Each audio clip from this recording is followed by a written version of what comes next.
Okay, welcome to the special council meeting of March 10th to interview candidates for the Planning and Transportation Commission. Can the clerk please call the roll? Vice Mayor Burt, Here. Councilmember Cormack, Here. Mayor Du Bois, Here. Councilmember Filsath, Here. Councilmember Ku, Here. Councilmember Stone, Here. Councilmember Tanaka. Here. 7 present. Great. So it should be a relatively short meeting tonight. We have 2 candidates and they'll be given 15 minutes each for interviews. So if we're ready, we can let the first candidate in.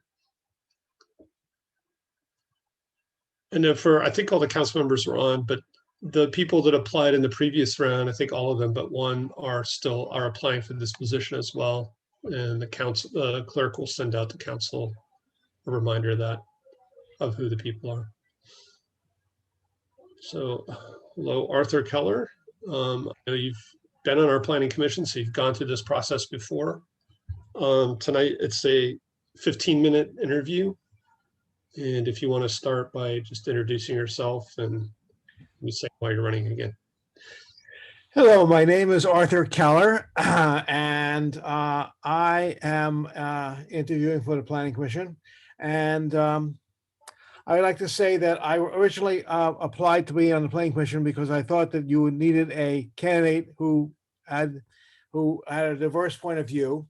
But I think that Brina Chang has a diverse point of view, so I am withdrawing my name from application of today so that she can apply, as she has applied, and she can interview and get your nod. I will interview today because I feel that I'll continue with my interview because I feel that I have a perspective that I'd like to express about the city council, about the city and what it's doing in terms of its housing element. All right. Okay. Would you like to go ahead with that? I mean, Sure.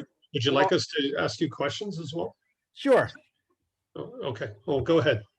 I think that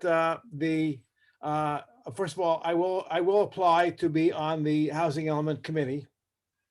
After all, I was on the committee for the comprehensive plan. And so I'd rather be on that committee at this time. And therefore, I'm going to be applying for that, and it will be interviewed for that whenever the interviews are for that position. Okay. Does anybody, okay, I'm a little surprised by this, but does anybody have questions for Arthur? Eric.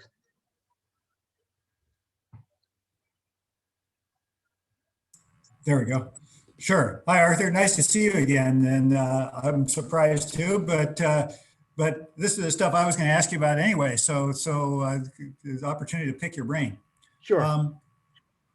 So when we did the comp plan, and you were, one of the ringleaders of it, 3-4 years ago, we sort of said, okay, we sort of see these areas as where housing should grow and these other areas maybe not. And then, we looked at the sort of the Fry's area and North Ventura area and the Research Park and San Antonio corridor and all these other places. You think, you think we ought to rethink any of that now? Here it is 3-4 years later, based on what we've learned, or you think that's still good, or are there some things that we ought to go reconsider? Well, I think that we should reconsider whether all of the office space that we have is office space that we still need. And we should reconsider zoning some of it to allow for non-office space uses such as housing. Where? Well, for example, the Fry's building, we should zone for, that already is zoned for housing. So we should advertise, that already is advertised out for housing.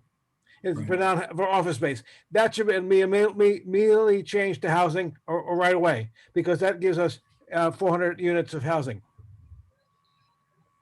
And then we should explore whether there are other areas in the research park and then elsewhere that are office space that is not being used very well.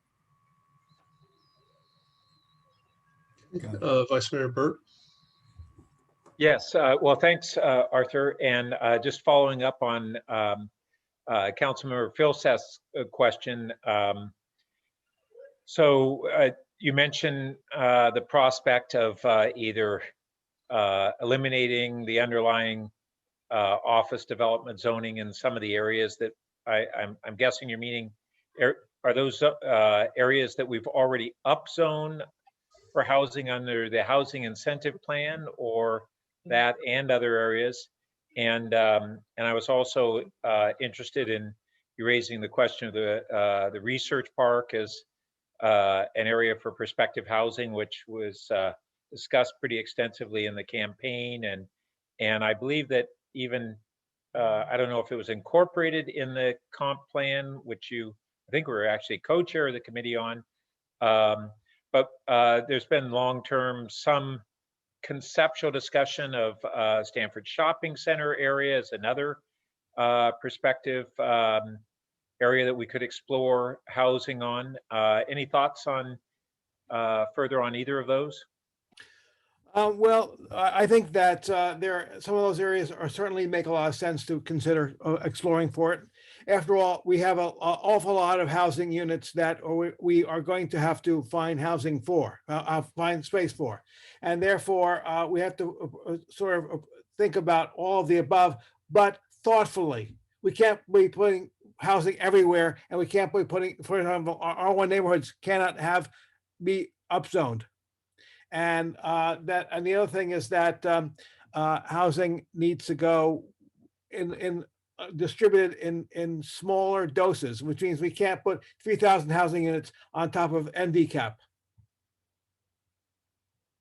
Great, thank you. So having been on Planning Commission, do you have some ideas on what would make the Planning Commission operate more effectively? Well, first of all, I think that the Planning Commission gets reports that are no longer serve the Planning Commission well. The reports that give the Planning Commission should look at both sides, look at all sides, and give a neutral evaluation of the various positions. All the reports now recommend various the reports should not recommend positions, but should give them neutrally. And that right now, those reports are recommending positions, and in some places should be that should not be done. They should look at the alternatives and look at alternatives that are not being considered now. Okay. Councilmember Koo. Thank you for applying, and also for the housing element, Arthur, and it's very nice to see you. I wanted to find out what kind of training, so having been on the Planning Commission prior, what kind of training should new commissioners get, or even ongoing education, ongoing manuals? I mean, what type of things did you get in the prior time when you were commissioner, and what do you think was useful that the commissioners today should have? Well, I joined originally in 2006, and at that time I got the comprehensive plan in printout form. I got a zoning map of the entire city. I got a commissioner's handbook, and I got the Robert's Rules of Order, and I think I got one more book, but those are basically it. And I found those were very helpful. I read them cover to cover, and I think that they were very helpful in being a member of the commission then. Did you also get a CEQA manual? I don't remember getting a CEQA manual, but we did get CEQA training every other year, which we were required to go to. And we got ethics training every other year, which we were required to go to. And would you recommend those training? I recommend both of those. I really didn't understand CEQA until I went through it a couple of times, and now I don't understand it. And even though I've gone through it a lot of times, because it's a very complicated topic. But one of the things is that I think that traffic is a weird issue that is not adequately covered by CEQA, because CEQA studies the ability of traffic to be analyzed, but it's very gross. We need to have more fine detail on analyzing traffic. Thank For you. example, the thresholds need to be altered to analyze traffic better. Thank you for that. Any other questions? Okay, so Arthur, we can finish a little early, but if you want to just wrap up, that'd be great. Well, I'd like to thank you very much for interviewing me, and I'd like to thank the Brina Chang for applying for the Planning Commission, and then I hope she gets to serve. And I think that I will end that at that remark. Thank you. All right, well, thank you, Arthur. So City Clerk, I don't know, we're a little bit ahead of schedule, so I don't know if Brina Chang's available. She is in the attendee list, so let me go ahead and promote her.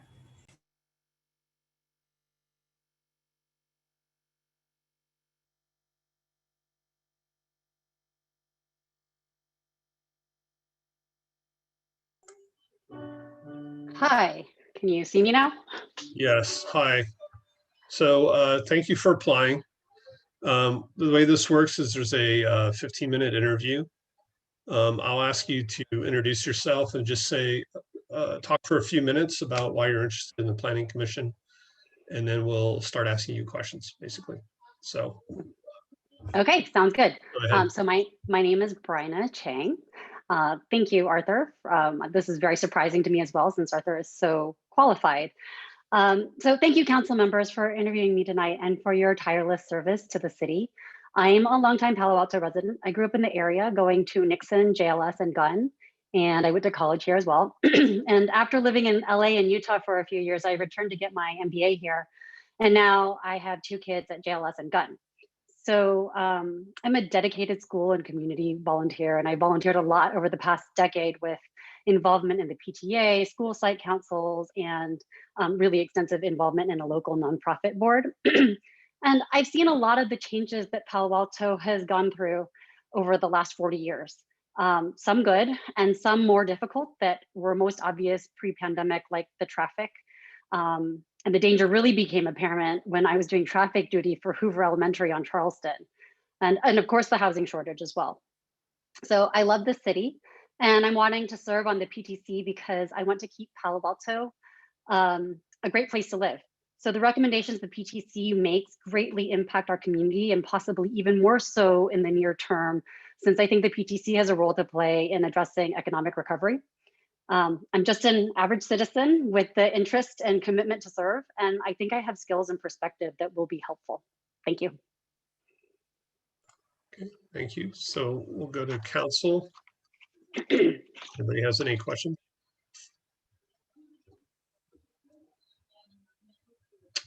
Vice Mayor Burt. Yes, thanks, Brian.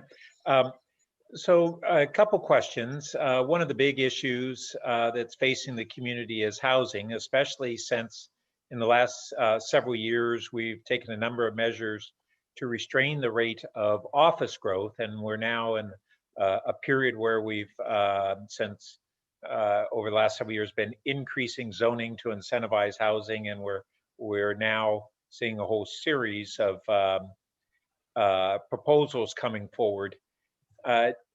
Do you have any general thoughts about where housing is most appropriate to have density in the community, and both geographically and the type of zoning areas, and any other thoughts that we should be considering as we move forward in this process? Well, I don't think I have a lot to add compared to what's been in the comprehensive plan. I mean, I think general rules of thumb that are in the comprehensive plan absolutely make sense. So near transit, near services, because that way we're not commuting up and down Middlefield for residents who live here, because that is really painful, at least prior to the pandemic. in terms, but I also think that there's different audiences, right? There's families. And one of the things, I mean, I really was excited looking at the NVCAP, and I watched a PTC meeting where a couple weeks ago where the NVCAP proposal was discussed. And one of the questions I have is, we got to think about schools, because a lot, that type of housing is going to bring families in, and how are those kids going to get to where they're supposed to go? So I think we need to think about that. But then there's other types of housing, right? For say young office workers. And I think things like downtown, if we can, change some of the office space, or say Cal Ave near the train station, those places are really great for housing. I mean, I will learn more if I get the opportunity to serve. Thank you. Councilmember Cormac. Thank you, Mayor Du Bois. Good evening, Ms. Chang. Welcome. Thanks for applying. So it's not just important what we do, it's also important how we do our work. So my question for you is, of people who've worked with you, colleagues in your personal, professional, and volunteer life, what are 2 words that they would use to describe you and how you do your work? I would say committed, because if I say I'm going to do something, I am prepared, I am there, I put the time and effort into it, and it's important to me to do it really well. And then the second thing I would say is curious, which I think is important. It's important to be curious, to be open to learning, to hearing from other people, to thinking about new ideas. So that's what I would say. Thank you. Councilmember Stone. Thank you, Mr. Mayor. Hi, Brianna. Nice to meet you. Thanks for applying. Hi. You said you've lived in LA, Utah, maybe other communities around the country. How has that kind of diversity of experience living in some very vastly different communities inform your outlook on Palo Alto's development and growth and the future that you'd like to see here? Well, I would say with LA, I'm a Northern California girl at heart. I mean, I like the quality of life that we have here because of the open space. It's one of the reasons I like living here. I think what we want, I don't know that it applies to Palo Alto specifically, in that Palo Alto is kind of built out and we've set aside places for open space and parks. But for the area as a whole, it certainly means we want to do what we can to avoid the sprawl. And I really think that we actually are starting to see that, towards, as we go south and East Bay, you kind of just see the houses kind of sprawling into the hills. So that's something to think about, and because it just takes forever to get anywhere in LA. And I'm not sure, I think that it could benefit from a little bit more density in compact spaces. I mean, I look at Hong Kong, which is just absolutely amazing, where you have this huge city, one of the world's biggest cities, and you have huge open space also right next to it. And it's something that a lot of people don't realize. For Utah, I think that what I think about there is, I mean, it's a great place to live. And I think what's missing there is diversity. And that's one thing that's so nice about Palo Alto. So I think we want to keep an environment. And when we're making planning decisions, make sure that we're planning for diverse types of people here, right? In terms of income, in terms of jobs, in terms of, whether they have families or ethnicity, all of that. Great. Thank you so much. Sure. Councilmember Koo. Thank you for applying, Ms. Chang. I wanted to find out, you talked about a little bit about the economic recovery. Will you share a little bit about, your background is in strategy and management. Sure. If you share a little bit about what you see in terms of our economic recovery, how would you help with that or recommend when you're on the planning and transportation? I mean, I think it's a little hard to say right now because I'm data driven and I haven't seen that much data on this. I think, one of the biggest questions is how quickly will we be able to move into recovery phase? But I'm kind of a doom scroller. I read a lot about the pandemic. So I will definitely bring that. But also I think in terms of where my strengths are, I'm a pretty analytic person. And I think analytic doesn't just mean numbers. It means also taking in a lot of data. And looking at all of data, quantitative as well as not quantitative, and looking at that. I mean, obviously the issues are that we have so many retail spaces closing because it's just so hard. And at the same time, as I think about it, we need to keep this place, the city, great for residents, which does mean preserving retail. And so the question is, how much relief can we give landlords without really making a negative long-term impact on the quality of life. Thank you for that. Councilmember Filseth. Yeah, thank you very much for applying and being interested. And I'm interested in, you sort of hung around the school district for a while. And, you know, in Palo Alto, we sort of have, it's sort of one city with two agencies because the school district and the city are kind of separate agencies and so forth. So from a planning perspective, you know, can you see any blind spots that we've got from a planning perspective that, you know, if we were closer aligned with the school district, we wouldn't have? I think the biggest challenge I have is new housing means new families coming in, which means kids coming in. And I see the enrollment in the district just vacillating dramatically. I mean, this year with the pandemic, the school district has a whole nother issue to deal with where there's been about a 10% drop in enrollment. And I think there's some question as to how permanent that is. I think a lot of it actually will be somewhat permanent. I mean, we all know about people who've moved away or decided to go to private school, and they're not going to keep pulling kids in and out. What I did notice a huge, you know, when we had the big developments go up near 101, kind of at the end of East Meadow, that really impacted neighborhood schools. And I do think that what we need to make sure we do is put the right impact fees in there so that the school can really accommodate for those changes. So, you know, it really affected the neighborhoods where suddenly Palo Verde was like 30% overflowed or something like that. And I'm kind of looking at this going, how do we do this?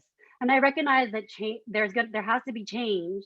I mean, but it's really stinks for somebody to live right next to their school and yet not be able to go to it because we somehow didn't coordinate well enough or plan well enough, and that there are these impacts for our residents. Councilmember Tanaka. Yeah, well, thank you for applying, and thank you for your service to the community. Really appreciate it. I actually thought what you talked about retail is actually quite interesting. The projections are that we're going to have a lot more empty retail spaces, and even if you walk around California Avenue or University Avenue, you see a lot of empty spaces already.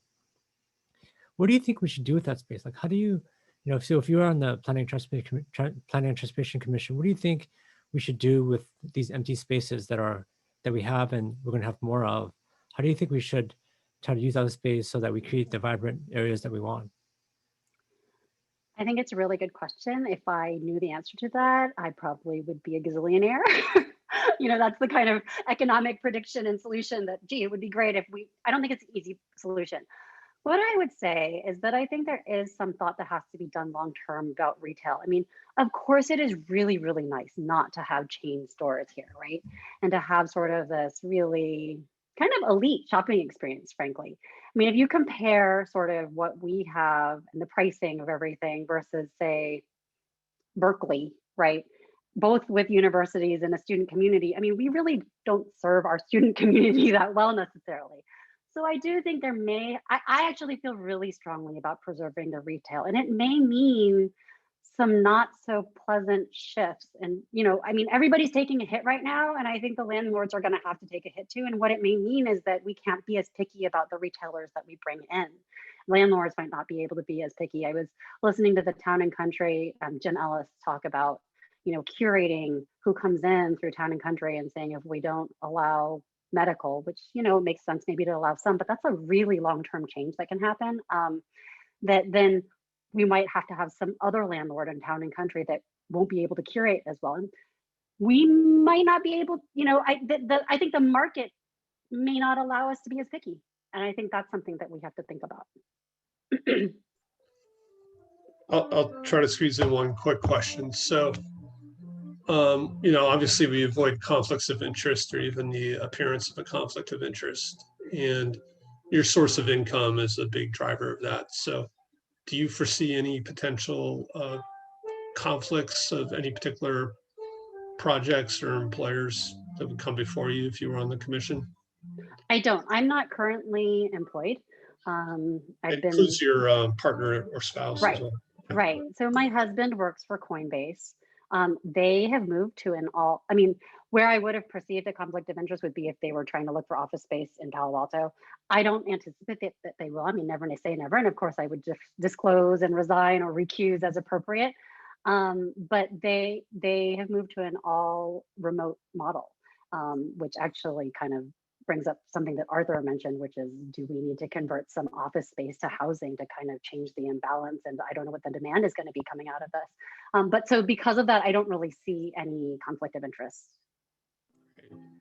I'm sorry if you guys hear background music, there are piano lessons going on. So we're right at the end. If you just want to wrap up in a minute or two, that'd be great. Sure. So as I said before, I'm committed to the city. I mean, I really have spent my entire time here almost. And I have an interest in planning and transportation issues because they're so central to Palo Alto residents' quality of life. I mean, that's how I got interested, was I was so frustrated with traffic driving my kids up and down Middlefield years ago that I started looking into the issues and learning about the housing imbalance, and then seeing kids get almost run over on Charleston, going, what is going on? What's driving this? Why is it so different from when I was growing up here? So I'm really interested in keeping the city a great place to live. I hope that by being connected to different communities than the commissioners who are currently on the PTC, I can be a conduit that represents different parts of Palo Alto. So thanks for taking the time to talk to me tonight, and I hope I have the opportunity to serve. Great. Well, again, thank you for applying. Thank you. Okay, so this was one of our shortest interview nights ever. We are finished. So thank you everybody for showing up. The meeting adjourned.